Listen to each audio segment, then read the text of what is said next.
Hi விவோஸ், இன்றைக்கி வந்து நம்ம என்ன பார்க்க போகிறோம் அப்படின்னா மகாநதி சீரியலுடைய ப்ரோமோ பற்றி தாங்க இந்த வீடியோக்குள்ளே போய் பார்க்க போகிறோம். வாங்க பார்க்கலாம். மகாநதி சீரியலில் இன்றைக்கி எபிசோடில் பார்த்திங்கன்னா விஜய் வந்து காவேரியை ஹாஸ்பிட்டலுக்கு கூட்டிகிட்டு போயிட்டு வராரு.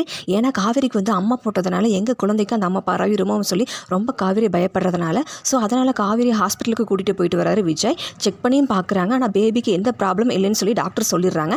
அதுக்கப்புறம் விஜயும் காவேரியும் காரில் பேசிட்டு வராங்க. நல்ல வேளை பேபிக்கு எதுவும் இல்லை அப்படின்னு சொல்லி ரொம்பவும் சந்தோஷமாக பேசிட்டு வராங்க. அப்படி காவேரிகிட்ட பேசிட்டு வரும்போது பார்த்தீங்கன்னா பின்னாடி வந்து போலீஸ் வந்து விஜய் ஃபாலோ பண்ணிட்டு வர்றாங்க. அதை பார்த்த விஜய் வந்து காவேரி கிட்ட சொல்கிறாரு.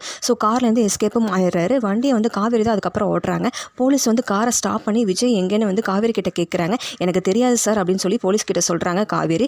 அதுக்கப்புறம் போலீஸ் கூட வந்து பசுபதியும் வந்திருக்காரு. போலீஸ் கிட்ட வந்து காவேரி வந்து பொய் சொல்கிறாங்க அப்படின்னு சொல்லி நல்லா தேடி பாருங்க அப்படின்னு சொல்லி சொல்கிறாரு. பட் காரில் வந்து யாரும் இல்லைன்னு சொல்லி போலீஸ் வந்து அங்கேருந்து கிளம்பிடுறாங்க. அதுக்கப்புறம் காவேரி வந்து குமரன் மாமா, விஜய், நிவின் இவங்க 3 பேரும் வந்து வெறித்தனமாக நான் தேடிட்டு இருக்காங்க பசுபதி. அவங்க கையில் மட்டும் நீ மாட்டின அவ்வளோதான் அப்படின்னு சொல்லி காவேரி வந்து பசுபதி கிட்ட சொல்கிறாங்க. அதுக்கப்புறம் பசுபதி வந்து அங்கேருந்து கிளம்புறாரு. அங்கேருந்து காவேரி வந்து காரை வந்து வேகமாக வந்து மோதிர மாதிரி பசுபதி மேலே வர்றாங்க. அப்படி கார் கிட்ட வந்து பசுபதி ரொம்பவே பயந்து நின்றுட்டாரு. பசுபதியை பார்த்து சீக்கிரமாக நீ மாட்டுவ, நீ சூப்பர் ஹீரோஸ் ஆர் கம்மிங்னு அசால்ட்டாக சொல்கிறாங்க காவேரி. அதை பார்த்து பசுபதி வந்து பயங்கரமாக பயப்பட்டு கோவமும் படுறாரு. இதுக்கப்புறம் என்ன நடக்க போகுதுன்னு அடுத்த எபிசோடில் பார்க்கலாம். இது போன்ற மேலும் வீடியோக்களை பார்க்க மறக்காமல் லைக் பண்ணுங்கள், சப்ஸ்கிரைப் பண்ணுங்கள். நன்றி, வணக்கம்.